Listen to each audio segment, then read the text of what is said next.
Behind the Brand features the people who are making things happen. Get the insight to grow your biz from experts who've done it. Get behind the brand.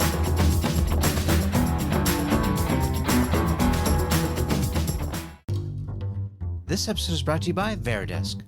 Veridesk makes office furniture simple. Seriously. Everyone probably knows their height adjustable stand-up desk. I use it every day in my video production business. It was really the first step to create a happier, healthier me because I was sitting all the time, losing circulation, and standing up just feels a lot healthier. Today, Veridesk has a full line of furniture and accessories for the office or the classroom, and they make it easy to order, assemble, and change around as you need it. You really got to check them out. Just go to veridesk.com/behindthebrand and take a look. My heart floats like a flower. I am sick of spirituality being airy-fairy, hippy-dippy, and precious. I want to have a debate about life's big questions. Soul Pancake. Hi, I'm Bryan Elliott. Welcome to another edition of Behind the Brand. Today I'm here with actor Rainn Wilson, co-founder of soulpancake.com. Rainn, welcome to the show. Thanks for having me. Rainn, it's typical that I ask my guests, how did you get this job? I created this job for myself. I had another job. I had an entirely different job playing a crazy dork on a TV show. And then kind of made this opportunity for myself. I saw a great opportunity to create something unique and vital and interesting on the web, something that I was passionate about, and that's how Soul Pancake was born. So for those who have not been to the site yet, what is it about? What's the point? It's a social networking site. It's a meeting place for people interested in discussing life's big questions and having conversations about them. Life's big questions like what? Is there a God? Do we have a soul? Do we have free will? What happens when we die? There are questions of spirituality, philosophy, but there are also questions of something that I'm really interested in creativity, being an artist. Where does art come from? How does personal expression work? What makes us human beings? Those are the kind of questions and conversations that people engage on every day on Soul Pancake. And who are the types of people that visit the site? Are they the young people? Are they older people? Where do they come Geriatrics, pretty much, yeah. Really it's a big magnet. In the old age homes, yeah.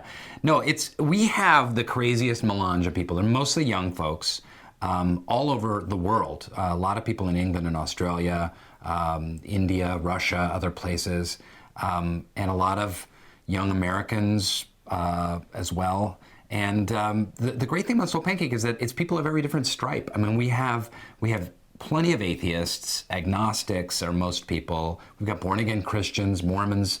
I'm a member of the Baha'i faith. We have Baha'is, there's Buddhists, and everyone is there to have these conversations. And they're having them in a very civil way. It's a much deeper, kind of a richer interaction with the questions. I was going to ask, because typically if you go to a website and you look at the comments or the thread, it's just, it's a cluster. There's people saying, but there's meaningful conversation happening then.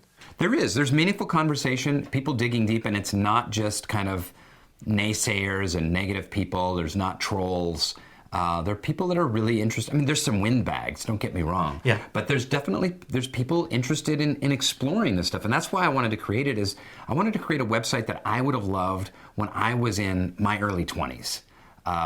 I was really interested in experimental theater and in art and what makes artists work and studying the works of the great artists, whether it's painters or poets or writers or filmmakers or musicians. And I would have loved a place like Soul Pancake. I loved philosophy. I was going to be a philosophy major in college. But I went to college and started taking philosophy classes, and they were so boring and dry. I was like, this has no correlation to real life. Although the Republic, I mean, you can't argue with the Republic. No. Great stuff. But there's plenty of philosophy teachers that make the Republic seem really boring and dry and uninteresting. Are you originally from Seattle? Yeah. Mm-hmm. And when'd you come out here to SoCal? I was in New York for years after I left Seattle, and I went to acting school there, and I did theater there for years, a lot of crazy experimental downtown theater and Shakespeare and bizarre stuff. So you're a true thespian. I am a true thespian. Excellent. I am indeed, yeah. And then I came out here about 12 years ago to LA to try and get into TV and film. And it's worked out for you, kind of. It's worked out pretty well. Yeah. Yeah. So Soul Pancake, when did you launch it? That's an excellent question. What year is this? I would say it was about 2.5 years ago. Okay. But the site's been morphing and evolving ever since we launched it. So tell us like where it started and tell us maybe where it's at now. Give us kind of a status report. Like when you launched it, what were your expectations compared to like where it's evolved now? It started as the worst idea known to man. We didn't quite know exactly what it was. Yeah. So we had a spatula-fist contest where you would hold a spatula above your head like this, and you would send in a picture of yourself holding up a spatula. It was preposterous. It was such a waste of time. It was so stupid. We just did that to get the ball rolling because we just wanted to get the site up. But at first we thought that we were going to be a content site. 2 or 3 years ago, I mean, this was pre, Twitter, really. I mean, I think it had just launched, but it didn't really have any traction, and Facebook wasn't as big as it was. Yeah. And we really were thinking that we were going to provide content and people were going to interact with it. So we were going to do articles, we were going to do interviews, we were going to do contests, and we were going to provide creative challenges and activities for people to do, write poetry or take pictures or something like that. But we thought that we would be doing this content. And then we had this other section on the side that we knew could be more interactive for users. And we weren't quite sure how to use that. And then at the very last minute, literally the week before we were going to launch, that's when we came up with the idea of this thing we call the Question Collective, where anyone can post their life's big question. You can do it through a video or through a link or just text or however, a photograph, however you want to do it. And people from all over the world will start to engage with you and answer your life's big question. Cool. And immediately, that's what took off about the site and all the content stuff that we were providing. People didn't really pay much attention to. That's interesting. I mean, sites or platforms like Quora have gotten really hot. Mm-hmm. Kind of on the same premise, asking questions, getting questions answered. Mm-hmm. But I don't think there's anything quite like what you've done with Soul Pancake. It's really unique. Thank you. It is. We'll see if it lasts. I mean, the thing that we quickly realized with soulpancake.com is like, wait a minute here. What we have is a brand.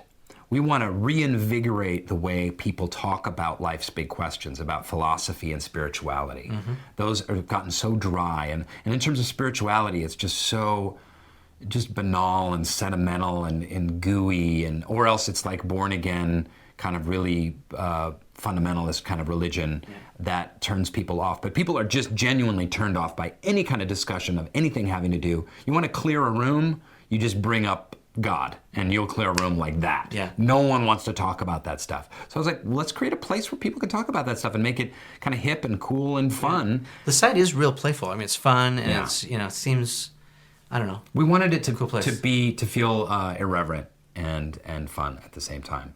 But we realized it was a brand more than just a website. And the website is going great gangbusters and it's doing really well. Give us an idea of the traffic. What kind of traffic are you guys getting? I think we get 1 million page views a month, I think. It's decent. Like yeah. So it's doing pretty well. And it's, there's a lot to talk about. But what I was saying was that we realized that it's a brand. We want Soul Pancake to be the brand. Like, if you want to talk about life's big questions, art, philosophy, spirituality, being a human being, anything, stuff that's fun and fresh, but with some depth, that's what we want people to think about a Soul Pancake. And so we've been doing these short pieces for the Oprah Winfrey Network. Now it looks like we're going to be doing a pilot with them, perhaps. Nice. And we have one of these YouTube deals, so we're going to be launching a YouTube channel based on Soul Pancake and be much more on the production content side. So this is like one of YouTube's premium channel thing. That's excellent. Yeah. So it's become a platform and something that you can expand out and do other things. Yes. So a lot of people who are watching this show, they have startups, they're entrepreneurs, mm-hmm. they're other business peeps trying to put the puzzle together. What advice would you give them? Particularly, look at Soul Pancake from its inception. Like, how did you define success? Like, were you willing to quit, if it just fell flat, or did you just want to put it out there for the long haul? Like, talk to us about that and maybe how your mind changed about even like the model. Well, Soul Pancake is a little bit different. I think that, I've met a lot of designers and web startup people, and I was just at South by Southwest Interactive and talking to a lot of people. And there's pretty much one thing that's on everyone's mind. They want to make money. They want to monetize. They want to cash in. They want to be the next Twitter. They want to figure out the next cool interactive app that they can get, 100 million subscribers and take off. And that's fine. You know what I mean? But everyone is out there trying to do that. And one thing that we wanted to do with Soul Pancake, I was like, from the beginning, it's like, look, I could have made a lot more money and been a lot more successful with the site and with the brand, doing comedy or, doing another kind of Funny or Die or something like that, because that's really my world that I inhabit as an actor. Yeah. But this is a passion project, and this is a passion that I have. Right. But it is opening a lot of doors, and we kind of have a niche, and that's pretty exciting. And I would say that, the old Joseph Campbell quote of, when he was a college mythology teacher and he did a series of books and for people who don't know it, a great series of interviews with Bill Moyers. And he would always say to the college students that would come to him and they would say, what should I do with my life? And he would say, follow your bliss. And that is, it's kind of become a little bit of a cliche, but I would say that on the web, it's still possible to follow your bliss. Like, what is it that you want to see? What do you want to most have happen? I mean, when you read about how these things were started, it really kind of, how the great things that happen on the web started, they really came out of that. They didn't come out of a focus group of like, here's how we're going to make money. They just came out of like, I want to view this kind of content, and there's no place for me to post videos of my kid and dogs fetching sticks, so I'm going to create YouTube. Yep. You know what I mean? I want to be able to share and interact over videos. I want to share my videos and broadcast myself, and that's how it came to be. So I think you need to go a little bit deeper than like, how can we make money? Because there are right now literally 68,000 really brilliant people out there going, how can we make money off of the internet? Yeah. And if you can follow your passion on the internet and fill a need, you'll eventually make money and you'll be successful. But more importantly, you'll be fulfilled. And you have a community. I mean, it's a true seems like a groundswell, grass movement, whatever you want to call it. Mm-hmm. And anytime you've got an audience, there's always someone that maybe wants to reach that audience, or there's things that you can do. Sure. I'm a firm believer in 1 times 1 does not multiply. I cannot do very much myself, but 1 times 100, 1 times 1,000, 1 times 1,000,000. I mean, then you got something, right? Right. People working together, whether it's causal or whether it's financial or whatever it is. Mm-hmm. The power of people is, there's really no limits. We wanted to bring people together in a positive way. And, the website is like our platform. And then all of these other things. We have a best-selling book. It was a New York Times bestseller. There are meetups happening. There's even a woman in Massachusetts who's using Soul Pancake as a teaching tool in the schools. So she's going in with elementary school kids and having them do artistic, creative challenges and debating life's big questions. And then the stuff with Oprah Winfrey and the YouTube channel that it really is like a tree. And we'll see what takes off. And we have to be open to see like one thing. The OWN stuff may fall flat and the YouTube thing may take off, or maybe a series of books that take off, or maybe it becomes an educational initiative, or maybe it's the website, or who knows what it is. But we have to, we just want to keep building community. I don't want to go past what you're saying, because I want to unpack that just a little bit, because I think it's really important what you're saying. It may be subtle, people might be missing it, but what you've said essentially is, when you have a brand or you have a product or a service, you start a company, I think the inclination is to, want to have full control over it. Mm-hmm. But what you've done is the secret sauce. You've basically given the power back to the people. Mm-hmm. And you're letting them decide what they should do with it. And all these amazing iterations and different uses that you maybe couldn't have conceived are now coming about and fulfilling your mission. It's still doing what you want to do. It just is being put in the power of the other people. I think about that in terms of Twitter a lot because I joined Twitter pretty early, relatively early, and my Twitter feed really took off. Yeah. And I really started it just to promote Soul Pancake at the beginning. I had no interest in it, and then it kind of became this whole thing in and of itself. And I think when they started Twitter, they were thinking like, hey, here's a cool way for friends to keep in touch and like say, hey, I'm having a coffee, where you at? And like, you know, and kind of like friends following friends. And I think what happened on Twitter right away was as soon as some celebrities started coming on, comedians and stuff like that, people came to follow celebrities and to get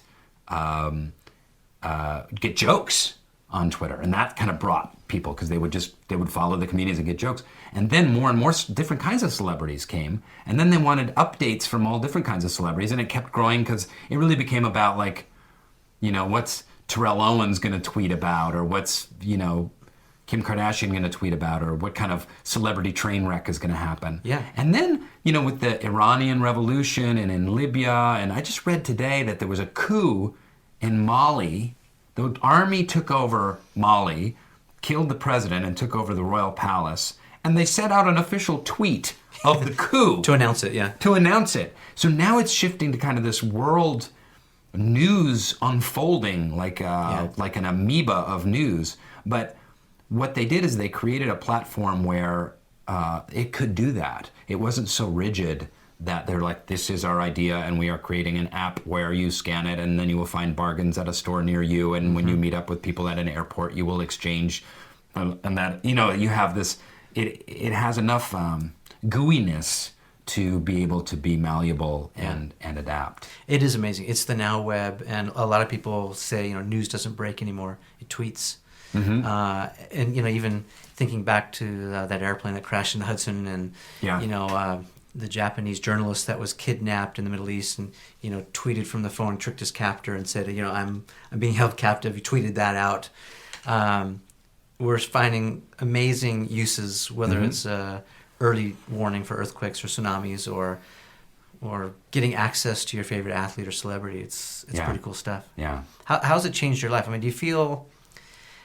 do you let your fans have access to you? Like, do you share personal thoughts and feelings, or is it?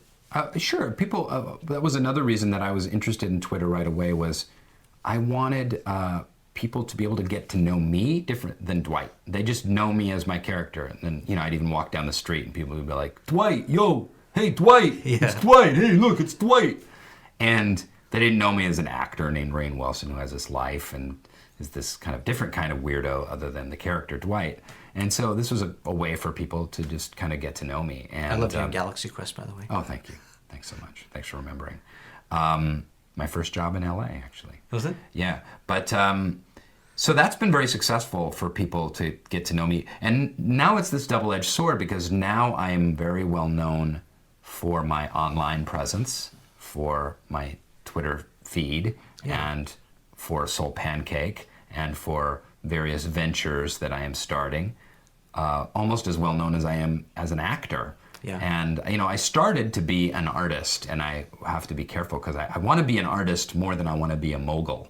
Right. But I'm kind of going down this mogul path of, you know, producing more and more and having a production company and Soul Pancake taking off. So it's, for me, it's kind of a personal challenge. Yeah, and I think the celebrities or the personalities that really get it, they are blurring the lines between, you know, traditional entertainment media channels and digital. It's all becoming such a blurred line. Jimmy Fallon comes to mind, for example. You know, he's huge on Twitter, and it's not just Twitter. I mean, it's Facebook, it's YouTube, it's whatever. It's really not about the tools. I mean, those are going to change, obviously. Well, actors. What you become when you become a television celebrity is you become a brand, you know, and people know me for a certain kind of off-the-wall, quirky humor. It resonates a lot, especially with the young audiences of The Office. Has a very kind of young audience base. Some comedies have, you know, the average age of the viewer is like 50-something years old. Our average age is like 27 years old.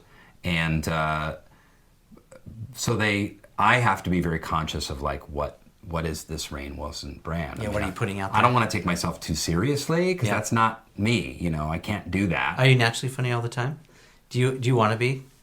No, I'm not. I'm not funny all the time, but I'm myself all the time, and that's mostly is my journey to become more and more deeply filled with integrity and closer to who I really am, and allowing who I really am to come out. Yeah. And it's all these things. I can be very, very serious. I can be very, very goofy, and sometimes both at the same time. Yeah, and I was pleasantly surprised when I was doing my research and doing a deep dive into Soul Pancake, how truly spiritual and thoughtful and philosophical you are. To me, that really rounded you out as a person.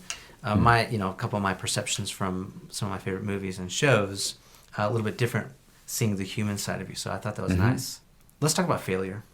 So there's this huge stigma attached to failure. A lot of people don't like to talk about it, but the reality is that you really can't have success without failure. They go hand in hand.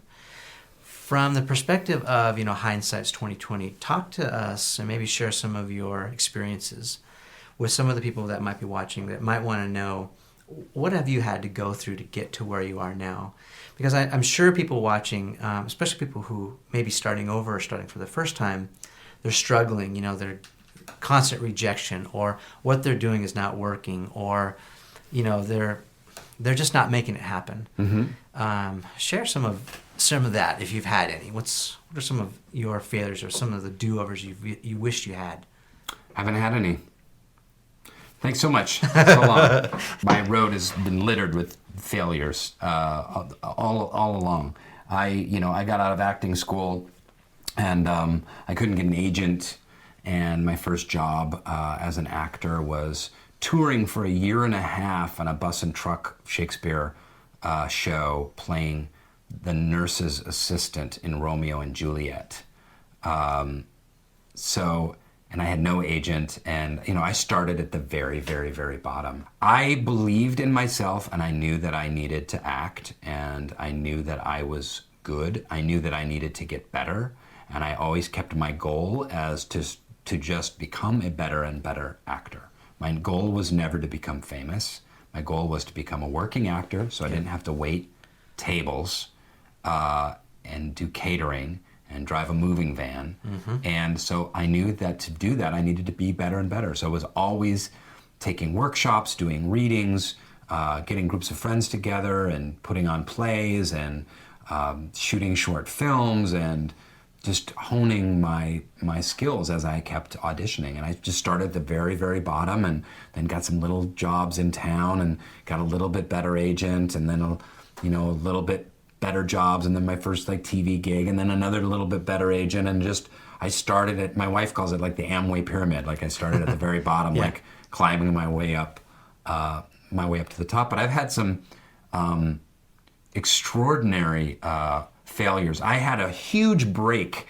This director I'd worked with several times cast me as a lead in a Broadway play, and it was a restoration comedy. It was a period comedy from just after Shakespeare, and I was so certain this was going to be my break. I was going to be front page New York Times. I was going to get great reviews. This was going to be awesome. I was going to be discovered. I was going to get a great agent. Everything was going to happen for me because of this. Yeah. And I was so nervous that I sucked. I really was bad in this play. It's called London Assurance. You can look it up. Look for the online reviews. They were pretty terrible. And I was really, really bad. And I really bombed. And how'd you deal with it? I cried a lot. I was devastated. It was every time I did the show, it was torture. I felt like I wasn't in my body. It was the weirdest thing. Everything, I had been so good as an actor before, but and it's because you felt everything was riding on that. Yeah, there was just so much pressure. Which, as an actor, you need to feel zero pressure. You need to just be your character and be in the moment and be listening and breathing and reacting. And I couldn't do any of that stuff. And I almost had a nervous breakdown. It was crazy. And from that, my agents at the time didn't come see the show, so I fired them, and I got these terrible reviews. And then I left town. I went to this cabin in Oregon with my wife and just holed up for a while. And then I just kind of it broke through a bunch of stuff for me, and I saw the world a lot more clearly. And I was kind of fuck it, I have to be me. This is who I am. I'm not going to try and be something else and go for these reviews and agents and this kind of path. Like, I have to be myself, and I'm going to follow my own path. And then not long after that, I started getting into film and TV and came out to LA, and things just started opening up for me. So what was the worst experience of my life ended up being the most transformative, best experience of my life. Did you ever have those feelings of resentment? Some people might feel, the people who are not with me through my struggles are not going to be with me through my successes. You ever have to deal with any of that? Oh, sure. Yeah, resentment's a big one. That you hold a grudge? I absolutely do, and then it's my obligation to really let that go, because someone said, I think it was Carrie Fisher, but she might have been quoting it from someone else. Resentment is the poison that you drink waiting for someone else to die. So you're drinking this just vile poison and going like, oh, that guy, and you're like, oh. It eats away at you, and it holds you back. It does. I have a lot of resentment at like New York Theater, where I spent 10 years working, and no one really believed in me there, and casting agents, and they never get a shot. I never got to audition for, Lincoln Center or Manhattan Theater Club or all these theaters that I really wanted to work at. And that was my whole reason of coming out to LA, is like, oh, you're giving all the lead parts to TV actors. I'm gonna go get on a sitcom, and then I can go back to LA, to New York, and I can have any part I want. But, everyone's just being human and making their best decisions that they can make in the moment. And, we have to just have an open, forgiving heart to everyone on our journey. Well, success is the best revenge, too. If you have a vengeful heart, and... You have to be careful with that, because that is a different kind of poison that you can drink, and that's the poison of narcissism, of like, haha, see, I've made it, and I got you, and I'm going to get back at you because so it's a one-up or one-down position. It's like you're still putting yourself above other people, like, oh, I'm successful, and look at me now. Yeah. And that's a very dangerous thing, because then you've got to try and maintain that, and then you go down and you feel terrible about yourself, and everyone else looks good, and then you try and puff yourself back up. It's a very false sense of yourself. Yeah, it's a game. I mean, either way you look at it, it's a game, and it's not worth playing. Yeah. So let's talk about how do you want to be seen? Probably people meet you on the street. They automatically probably they feel like they know you through your character or characters that you played. How do you want people to see you? That's an interesting question. I've never been asked that before. I feel like I don't really care, because how people are going to see me, how they're going to see me. You know what I mean? Yeah. And that's not in my control. The only thing that is in my control is who I am and what I believe in and where I put my passion and my work. First and foremost, look, I'm an actor. I just want to be an actor. I want to have cool parts. I want to do cool shit, acting. So there's that. And and I want to do these other things. I want to do cool things like Soul Pancake and have other side projects and stuff like that. And people are going to think that I'm an idiot, or people are going to think that I'm a weirdo, or people are going to think that I'm not funny, or... I mean, you can go online as an actor and read comments about yourself, and you can drive yourself crazy. I mean, it's hysterical. It's not worth it.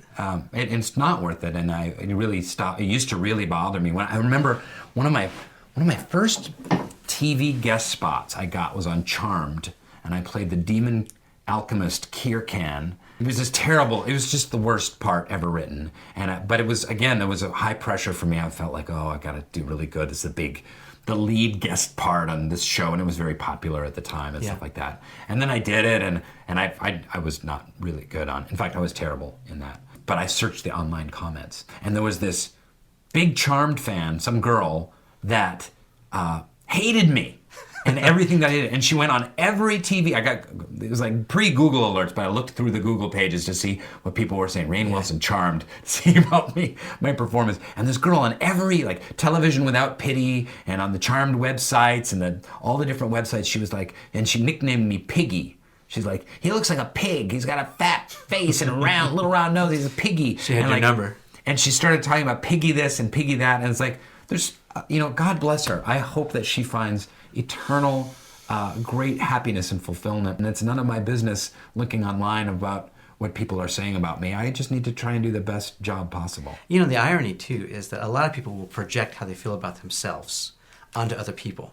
So that may be about interesting. That may be how she felt about herself. Yeah, interesting. Yeah. Right, misery loves company and all that stuff. Yeah, could be very good.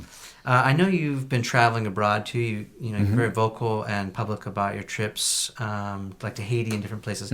Why do you do that? Talk to us about what you're doing there and why that's important to you. Well, in this journey to it's a soul pancake journey for me to find myself, for me to fulfill myself, to become the best me that I can be. It involves a lot of different things.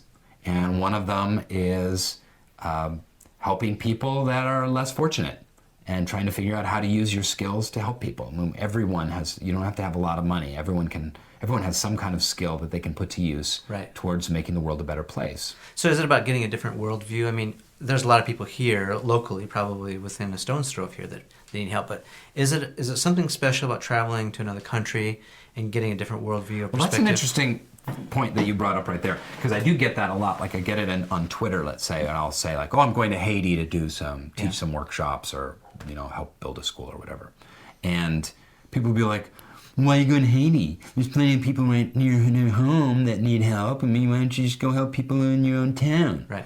And I love that question because it's such an absurd question, because the world is my home.